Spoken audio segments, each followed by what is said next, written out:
नमस्कार दोस्तों, welcome back to my channel. Friends, मैं आप सबका अपने चैनल स्टॉक्स फॉर लाइफ पे बहुत स्वागत करता हूं। Welcome to S T F L family. Dear family members, इस वीडियो में बात होगी आरती ड्रग्स की Q3 के नतीजे को लेकर। जी हां दोस्तों, मार्केट में बहुत सारी न्यूज़ थी तो इसलिए मैं कवर इसको नहीं कर पाया, लेकिन दोस्तों इनके नतीजे हमें विस्फोटक ऊपर से देखने को मिल रहे हैं, लेकिन क्या अंदर से सही में विस्फोटक है? आपके पास है, करना क्या चाहिए? नहीं है, फ्रेश एंट्री लेना चाहते हैं। बहुत ऐसे मेरे सब्सक्राइबर है जिनका आरती ड्रग्स में जो बाइंग प्राइस है 900 के लगभग है, और कई का दोस्तों 1000 के लगभग भी दिखाई पड़ता है, अप्रॉक्स मोरलेस। लेकिन करना क्या है? कंपनी प्रॉमिसिंग है, नहीं है? क्या है फाइनेंशियल मैट्रिक, और हमें क्या रणनीति अपनानी है पोस्ट द रिजल्ट? दोस्तों इस वीडियो में टारगेट मैं शेयर करूंगा कि मुझे क्या लगता है, और रिजल्ट में क्या बने रहना है इस रिजल्ट को देख के, या फिर निकल जाने का टाइम है। लेकिन उससे पहले चैनल फर्स्ट टाइम में सब्सक्राइब कर सकते हैं इस तरह के रेगुलर वीडियो को सबसे पहले एक्सेस करने के लिए। दोस्तों जो IFC का IPO है, यस दोस्तों, अलॉटमेंट का जो स्टेटस है वो आ चुका है। यस, जो केफिन टेक्नोलॉजीज उनके रजिस्ट्रार है उधर पर आप नहीं देखेंगे, लेकिन जो केप प्रिज्म एक ऐप है जो इनके ही रजिस्ट्रार का ऐप है दोस्तों, आपको गूगल प्ले स्टोर से मिल जाएगा। वो डाउनलोड करके सीधा आप एक्सेस कर सकते हैं। और आप सबको शुभकामनाएं, अगर आपको मिल जाएगा तो प्लीज़ अपने कमेंट बॉक्स में खुशी को जाहिर करिएगा। और टाटा ग्रुप का ऐसा कौन सा घोड़ा है भैया जो गिरने से ही बस लेना है? डिसीजन प्रूफ है दोस्तों, प्रूफ के संग मैंने दिखाया है, और ऐसी कंपनी को कभी भी घाटा नहीं देंगे। जाके इस वीडियो को जरूर देखिएगा। Now without delaying any further time, let's begin. तो गाइस अगर कंपेयर करूं इनके नतीजे, जी हाँ दोस्तों, आप देख सकते हैं कि इधर पे स्टैंडर्ड वन है, एक्सट्रीम राइट हैंड साइड में हमें कॉन्सोलिडेट देखने को मिल रहा है। तो हमें पढ़ना है स्टैंडर्ड वन की, इनके स्टैंडर्ड को नतीजे कैसे आए, बिकॉज कॉन्सोलिडेट में इनका कंप्लीट बिजनेस होता है। तो बिजनेस पे हमें नहीं जाना है। अगर दोस्तों कॉन्सोलिडेट पढ़ना है तो हमें रिलायंस का देखना है, बिकॉज रिलायंस एक बहुत बड़ा बिजनेस का एक समूह है दोस्तों। तो हमें देखना है कि इनके एक्सपेंसेस कितने रहे, इनके इनकम कितने रहे, इनके प्रॉफिट कितने रहे। तो अगर आप देखें कि रेवेन्यू फ्रॉम द ऑपरेशन बहुत इंपॉर्टेंट होता है। और उसके बाद दोस्तों नीचे क्या है, मेरा टोटल इनकम, मीन्स इनके टोटल इनकम कितने हुए। इनकम में अदर इनकम भी ऐड होता है, तो हम लोग को देखना है कि रेवेन्यू फ्रॉम ऑपरेशन से कितने हो गए हैं।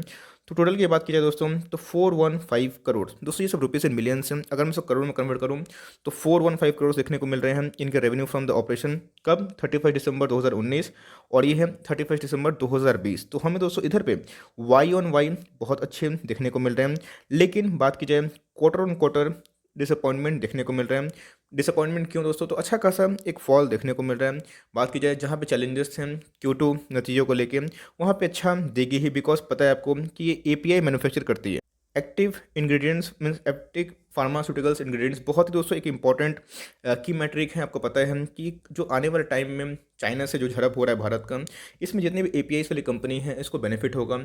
कोविड के टाइम में इनको बहुत बेनिफिट हुआ था भाई, बहुत भाग गया था, बोनस भी शेयर ने इशू करा था, ऑफकोर्स इसीलिए भागा था।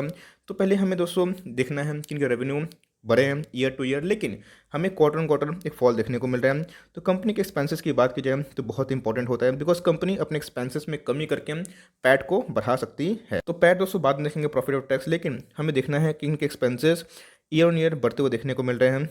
तो भाई देखना बनता है कि पैट कैसे रहे। लेकिन हमें क्वार्टर ऑन क्वार्टर की बात की जाए तो हमें रेवेन्यू फॉल होते हुए देखने को मिले, तो कंपनी ने एडजस्ट करने की कोशिश करा है।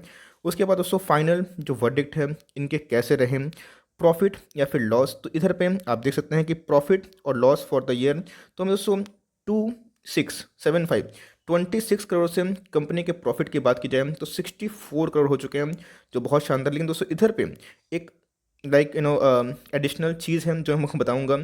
इधर पे आप देख सकते हैं कि इतना जो ह्यूज जंप है दोस्तों, ये कंपनी के एडिशनल ऐड हुए हैं, जिसकी वजह से आप देख सकते हैं इधर पे प्रोविजनिंग फॉर टैक्सेशन में दोस्तों कुछ कुछ चीज़ होती है, जिसकी वजह से इनके पैड बढ़ते हुए देखने को मिले हैं। और इधर पे 26 करोड़ से 64 करोड़ हो चुके हैं। बात की जाए दोस्तों इनके ईयर टू ईयर बहुत ही अच्छे खासे जंप देखने को मिल रहे हैं, लेकिन क्वार्टर ऑन क्वार्टर गिरावट देखने को मिल रही है।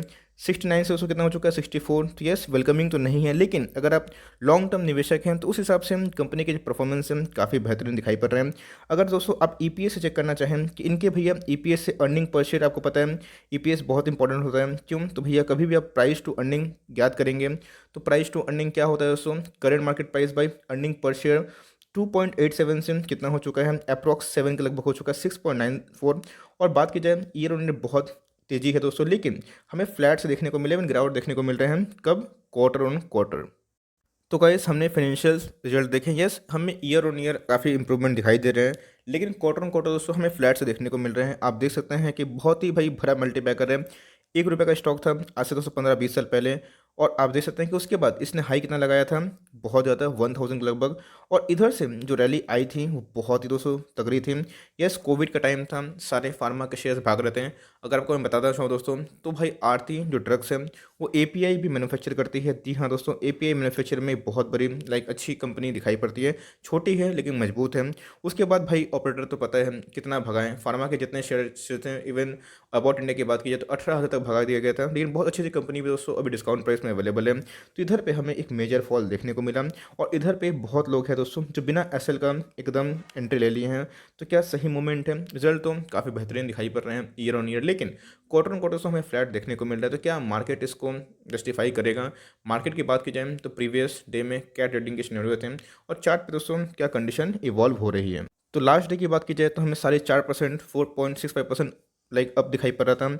लो की बात की जाए तो भाई निफ्टी की बात की जाए तो कुछ दिनों से कमज़ोर है, लेकिन उसके बाद एक बहुत ही तगड़ा 700 का इंपॉर्टेंट दोस्तों एक रेजिस्टेंस दिखाई पड़ रहा था। उसके ऊपर सर्वाइव करना बहुत बड़ा बात है। और अगर कोई भी स्टॉक 1 सालों में 10 गुना बढ़ जाएगा तो करेक्शन देगा ही। मार्केट कैप की बात की जाए तो 6,700 करोड़ की अप्रॉक्स की मार्केट कैप है, जो अपने में ही एक छोटी कंपनी है। इंडस्ट्री पीस है, तो थोड़ी सी सस्ती दिखाई पड़ती है। लेकिन यस, इसमें अगर आप पूरा कंपेयर करें अभी का लेटेस्ट, तो दोस्तों ये पी डिस्कार्ड है। अभी का पी थोड़ा सा हाई है, डिलीवरी समय बहुत ही तगड़ी दिखाई दे रही है। दोस्तों क्लियर कट आपको सिग्नल मिला था। आप देख सकते हैं कि लोग जो एकदम चेस कर रहे थे, एक प्रोमोटर चाहे किसी भी मतलब से अपने स्टेक को कम कीजिए। हाँ दोस्तों, आप देख सकते हैं। और इधर पे प्रोमोटर ने अपने स्टेक को कम किया, एफआईआई ने स्टेक को बढ़ाया, डीआई ने अपने स्टेक को कमाया। लेकिन जो रिटेल इंडिकेटर है, देख सकते हैं कि कैसे एकदम चरम सीमा पे है दोस्तों। रिटेलर लोग की वजह से मार्केट नहीं चलता। मार्केट चलता है एफआईआई की वजह से, डीआई की वजह से। वो कितना खरीदारी करते हैं, बिकवाली करते हैं, बिकॉज आपको पता है कि शेयर मार्केट में डिमांड एंड सप्लाई का गेम है। जितने फ्री फ्लोट शेयर पे ट्रेडिंग होगी उतना ही डिमांड एंड सप्लाई का गेम चलेगा। तो जहाँ पे एफआईआई और डीआई अपने कदम पीछे खींचते हैं और रिटेल अपने कदम आगे, तो उधर पे एक कॉन्सोलिडेशन लॉन्ग टर्म तक देखना बनता है। लेकिन ओवरऑल कंपनी खराब नहीं है। ऐसा मैं क्यों बोल रहा हूँ बताता हूँ। तो दोस्तों बात की जाए इनके प्लेज की, तो प्लेज की समस्या नहीं है। इतनी रैली पे भी इंश्योरेंस कंपनी का अभी तक कोई स्टेक नहीं है। तो मेरी नज़र फर्दर रहेगी कि इंश्योरेंस कंपनी अपने स्टेक को कब बढ़ाए।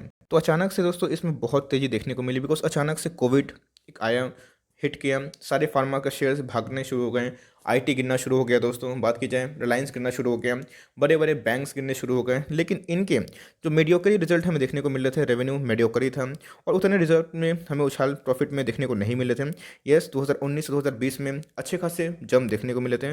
बस इतना ही काफ़ी था कि भाई प्राइस को पूरा बूम मार देने के लिए। तो अगर तो इनको कंपेयर करूँ, जैसे मैंने बताया कि इनके प्राइस शूटिंग चेंज हो जाएंगे एज कम्पेयर टू। तो अगर मैं पूरा कंप्लीटली इसको कंपेयर करूँ इनके पीयर से, तो आप देख सकते हैं कि आरती ड्रग्स एपीआई मैन्युफैक्चरर भी है। तो आरती ड्रग्स, सन फार्मा, डॉक्टर रेड्डी और सिप्ला से अगर मैं इसको कंपेयर करूँ, तो वैल्यूएशन के मामले में दोस्तों सबसे ज़्यादा इनके वैल्यूएशन निकल के आ रहे हैं। सोर्स दोस्तों क्या है, टिकट टिप।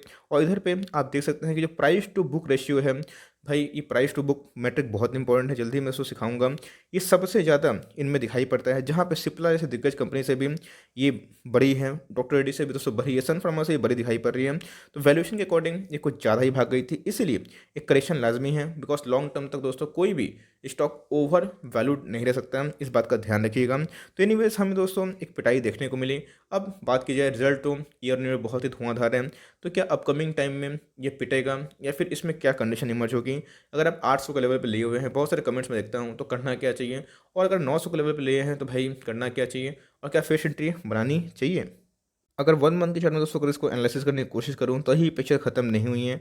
आप देख सकते हैं कि एकदम गजब का ब्रेकआउट था और बहुत तेज़ी से भाग गया था। इधर पे पूरा दोस्तों रिटेलर ट्रैप हो गया। इसमें बोनस इशू के भी न्यूज़ थी। एक तो कोरोना, इनके लिए फेवरेबल कंडीशन, इनके सेल्स में वृद्धि होना, और चारों तरफ से एक न्यूज़ आना, उस पर फिर से बोनस।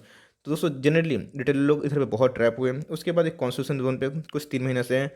अभी दोस्तों आप देख सकते हैं कि आरएसआई है वो बहुत ही ज़्यादा है, और इधर भी दोस्तों हमें देखें तो अभी ओवरवैल्यू दिखाई पड़ रही है। तो अभी मेरे हिसाब से आपको वेट एंड वॉच करना चाहिए। और इधर की बात की जाए दोस्तों, तो मंथली चार्ट पे था कि मंथली चार्ट में लॉन्ग टर्म का विजन क्या दिखाई पड़ रहा है। शॉर्ट टर्म की बात की जाए तो रिजल्ट के पहले रिजल्ट के बाद हमेशा हलचल देखने को मिलती है। तो इधर पे दोस्तों एक बाइंग हुई है, और आप देखिएगा इधर पे एक ब्रेकआउट हमें देखने को मिला 700 के ऊपर। अभी देखना बनता है कि इनके जो इंपॉर्टेंट एक रेजिस्टेंस है 750, ये इसको तोड़ के उसके ऊपर सस्टेन कर पाते हैं या फिर नहीं कर पाते हैं। और मेरे हिसाब से दोस्तों अगर आपको फ्रेश पोजीशन लेना है तो आपको 1-2 दिन मार्केट को वेट एंड वॉच करना चाहिए। बिकॉज रिजल्ट की बात की जाए तो भाई इसमें रेवेन्यू फ्लैट से ही थे, उतना ज़्यादा ह्यूज जंप दिखाई नहीं पड़ा। इवन दोस्तों ब्लू चिप भी जो मल्टी बैगर्स हैं, बड़े बड़े कंपनी, वो अच्छा परफॉर्मेंस दे रहे हैं। तो मेरे हिसाब से रिजल्ट उतने बुरे भी नहीं हैं और इतने ट्रिमेंडस भी नहीं है, ठीक ठाक दिखाई पड़ रहे हैं। और कॉटन कॉटन में फॉल है तो it's not a big deal. Company अच्छी है बिकॉज कंपनी एपीआई मैन्युफैक्चर करती है।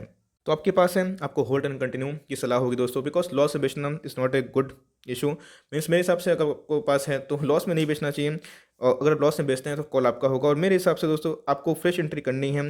तो जो इधर का जो वीक है, अगर मैं बोलूँ, अगर आपको फ्रेश अच्छी एंट्री करनी है तो बिलो 650 एक अच्छा बाई हो सकता है। और पहले दोस्तों स्टॉक को स्टेबल होने दीजिए। 4% अप होना, 4% डाउन होना, छोटी कंपनी है तो आराम से मैनिपुलेट की जा सकती है। और आपने देखा है कि अभी भी अपने पीयर से थोड़ी सी महंगी है और एकदम दोस्तों ऐसा चार्ट देखने को मिल रहा है। तो पहले स्टॉक को एक साइडवे से बहुत दिन से है। अब रिजल्ट को मार्केट कैसे रिएक्ट करता है, इस दोस्तों 4.5% का अब दिखाई दे दिया था, लेकिन अपकमिंग टाइम में रिजल्ट के रिएक्शन क्या होंगे ये देखना बनता है।